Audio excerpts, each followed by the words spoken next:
After 60 years, Robert Duvall finally speaks out. I couldn't stand these four people. It's been more than 60 years since Robert Duvall was seen as an honest and great actor in the movie business.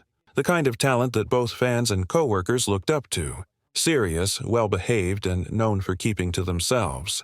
He was the very definition of a worker. Still, deep down, old hurts have been lingering behind that calm exterior. He had never wanted to remember those things again until now. In an interview that sent shockwaves through Hollywood, the 94-year-old Oscar winner and man who helped make some of the best movies ever has finally said that he hid those words for all his life. Four stars names that he just couldn't stand.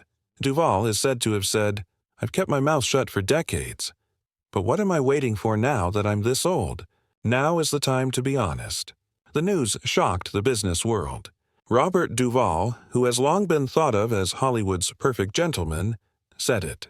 Not just because of what he said, but also because of who said it. The actor who never seemed to say anything bad about anyone. He broke his quiet after 50 years, which shows that these wounds were so deep that they followed him into his 10th decade. People who know the man well said that there were a lot more going on than just ego clashes. They changed how things were made, how people were acted, and sometimes even how great movies we thought we knew ended. Now that Duvall has finally decided to come out, Hollywood waits with bated breath. What are the four names? What facts have been hidden behind those golden movie sets, smiles, and stories? Before we talk about the four names that have shocked Hollywood, we need to know why Robert Duvall, who is known as one of the most private and controlled people in the business, finally broke his lifelong silence. People who knew him well say that he didn't make the choice out of anger or sorrow at all. It came from something much deeper, a time to think and reflect that often comes at the end of life. A close friend who asked to remain anonymous said that Robert got to a point where he thought the historical record needed to be fixed. He has spent years watching Hollywood films and retrospectives tell stories that aren't true, like how bad relationships are turned into stories of friendship and peace. People didn't understand how much that distortion worried him. Reports say the final trigger was pulled during a recent salute to Duvall's long and impressive career. During the show, he watched montage of his most famous roles, including ones with actors he had privately disliked for decades. All the while, the story talked about great collaborations and deep friendships that never happened. Duvall told his interviewer, "I sat there listening to all that revisionist nonsense about mutual respect and creative partnerships while remembering how one of those people used to step on my lines on purpose to mess up takes and how another tried to get me fired from what became one of my signature roles." At age 94, Duvall decided there was no reason to take part in Hollywood's carefully constructed illusions any longer. More importantly, he felt a sense of responsibility toward the next generation. These young actors deserve to know the truth. "Even the best movies don't always start out in harmony," he said. "They can be caused by disagreements, jealousy, or tough situations going on behind the scenes." The first name on Duvall's list was Dustin Hoffman, the credit thief who never stopped. The third name shocked many because it was so similar to Duvall's early career. Both Duvall and Dustin Hoffman started out as struggling character actors and worked their way up to becoming leading men. "Dustin and I were struggling actors together in New York.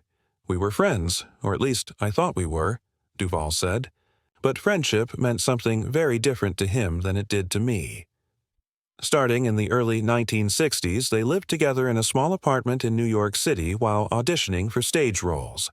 What began as a friendly relationship quickly turned into a quiet rivalry.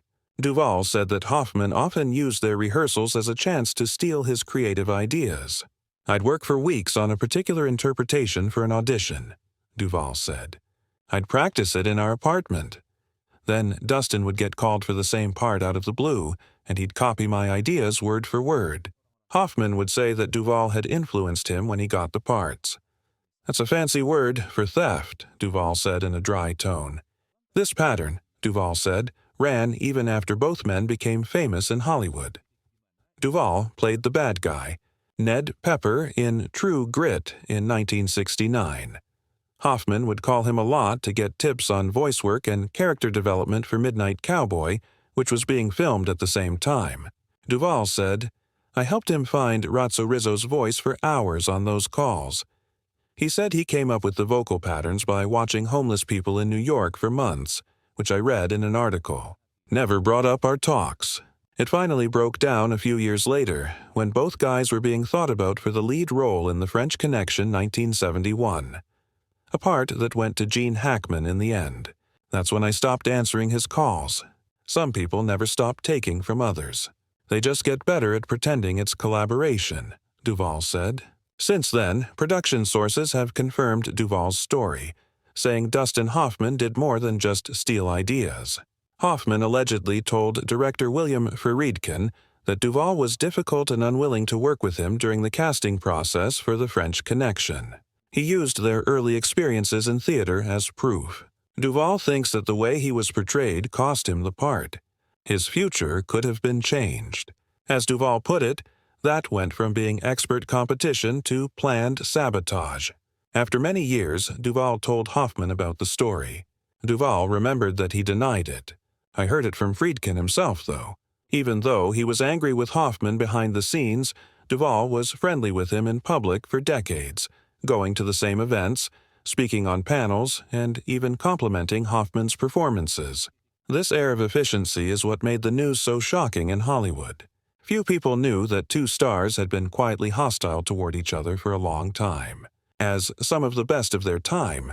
But if Duvall's statement about Hoffman shocked the entertainment business, his last confession really shocked everyone in the business. It named a man whose image must have been impossible to damage. The second name is Marlon Brando, and he has the worst ego I've ever met. Duvall said that in Hollywood, good ties don't always lead to great performances.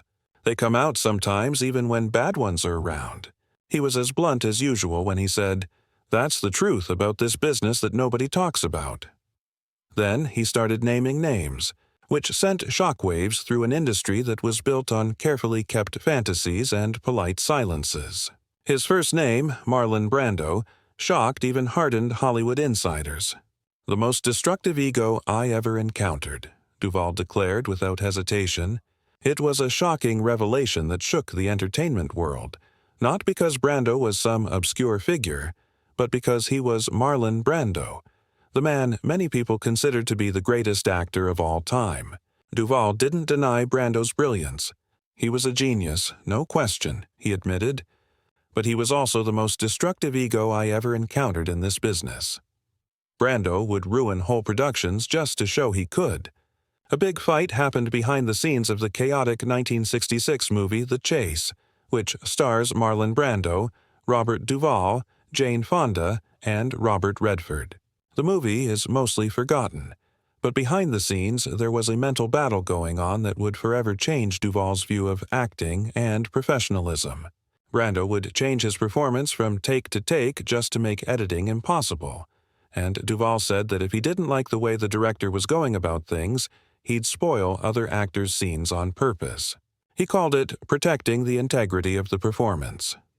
Several sources now agree with Duvall that Brando repeatedly ruined a scene by making small, almost imperceptible noises off camera during Duvall's takes. The noises were so quiet that only the microphones picked them up, requiring multiple retakes. After the fifth ruined take, Duvall said, describing what happened next. What happened next would change not only his relationship with Brando, but also how Duvall saw the harsh reality behind Hollywood's glossy exterior. Duvall taught him how to be mean with just a smile. He smiled and said, "Maybe you should be stronger in your choices." After a short pause, Duvall said, "That was Marlon. He would hurt you and then say it was your weakness." This news is especially shocking because it completely changes the public story of their relationship. For decades, Duvall has talked about Brando as an influence and praised his work in many interviews, even though he was still hurting from that experience. The two men would later work together again in The Godfather, but they didn't have any scenes together, which is a scheduling choice that makes sense when you think about it. It's not as random as people first thought when Duvall said, "I learned more from watching Moran than from anyone else." But what he meant by this wasn't just acting. He also meant learning how to treat coworkers with respect. He learned that being smart doesn't mean being rude. This complicated mix of admiration and disdain, Respect for Brando's amazing talent and disgust for his haughtiness is what made Duvall keep quiet for so long. But if the first name on Duvall's list shocked Hollywood, the second name,